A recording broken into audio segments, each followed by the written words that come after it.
नया प्लांट लगाया और वो कुछ दिनों में ही मर गया, या सीड ट्रे तो भर दी पर एक भी पौध नहीं निकली। जब पहली बार मैंने अपनी नर्सरी बनाने की कोशिश करी थी तो मेरे साथ भी कुछ ऐसा ही हुआ था, क्योंकि हमारी मिट्टी ही गलत थी। Hi, I am Nikita and welcome to Neki farms.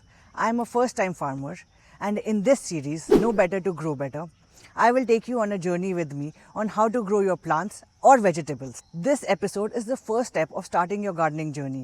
In this episode, we will talk about what is coco peat और उसे तैयार कैसे किया जाता है, सीड सोइंग मिक्स और पॉटिंग मिक्स कैसे बनाते हैं और इन्हें बनाते समय कौन सी गलतियों को अवॉइड करना चाहिए। एंड तक ज़रूर देखना, बिकॉज एंड में मैं एक बोनस टिप दूंगी जिससे मेरा जर्मिनेशन रेट डबल हो गया।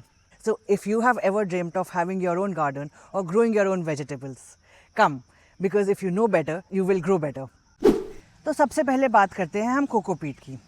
कोकोपीट बनता है नारियल के छिलके से और ये मिट्टी जैसा ही दिखता है, पर सुपर अब्जॉर्बेंट होता है। इसका काम है पानी को सोक करना, रूट्स को मॉइस्चर देना और मिट्टी को हल्का फुल्का और फ्लफ़ी बनाना। ये स्पेशली बेनिफिशियल होता है जब आप सीड्स जर्मिनेट कर रहे होते हैं, क्योंकि अगर ज़्यादा टाइट मिट्टी होगी तो बीज सांस भी नहीं ले पाएगा।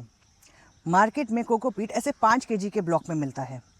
मैंने अपना ये ब्लॉक अमेज़ॉन से मंगाया है, उगाओ कंपनी का, जिसका लिंक मैं नीचे डिस्क्रिप्शन में शेयर कर दूँगी। चलिए अब मैं आपको बताऊँगी कोकोपीट को तैयार कैसे करते हैं। कोकोपीट को तैयार करने के लिए एक 20 लीटर का टब लीजिए और उसमें कोकोपीट के ब्लॉक को डाल दीजिए। फिर उस टब को पानी से भर दीजिए और ओवरनाइट छोड़ दीजिए। सुबह तक आपका कोकोपीट तैयार होगा, एकदम लाइट, फ्लफ़ी और स्पॉन्ज की तरह। मैंने ये एक ब्लॉक कल रात को सोक कर दिया था। देखिए अब ये कैसे तैयार है।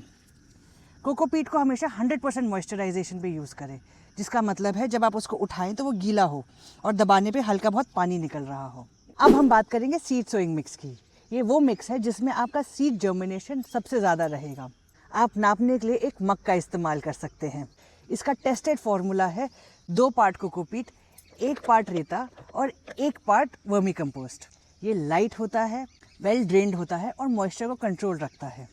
इस स्टेज पे ध्यान रखिए, गार्डन सॉइल बिल्कुल नहीं डालना, क्योंकि उससे ये मिक्सचर हेवी हो जाएगा और आपके बेबी रूट्स को सांस नहीं लेने देगा। नेक्स्ट है पॉटिंग सॉइल। पॉटिंग सॉइल में डलता है 1 part cocopeat, 1 part garden soil and 1 part compost.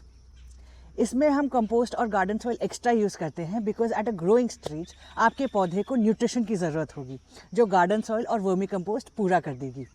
ताकि आपके रूट रॉट ना आए, हम उसमें थोड़ा बहुत नीम खली भी डालते हैं। ये सारी चीज़ें मैंने अमेज़ॉन से मंगाई हैं, जिनका लिंक मैंने नीचे डिस्क्रिप्शन में शेयर कर दिया है। Bonus tip time. मैं हर सीड ट्रे में थोड़ा ट्राइकोडर्मा पाउडर या नीम खली पाउडर ज़रूर मिलाती हूँ। ये नेचुरल फंगाई रिपेलेंट होते हैं, जिनसे आपका जर्मिनेशन रेट डबल हो जाएगा। It's a simple step but trust me, it makes a huge difference.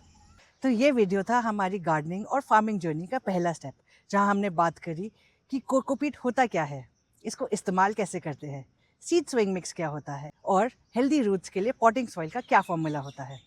In my next video I will talk about how to select high quality seeds, nursery tray कैसे तैयार करते हैं and what is the correct depth to plant your seeds for maximum germination. If you found this video helpful, do like and comment.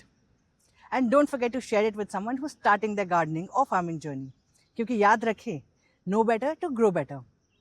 I'm Nikita and मिलते हैं हम next episode में. Bye.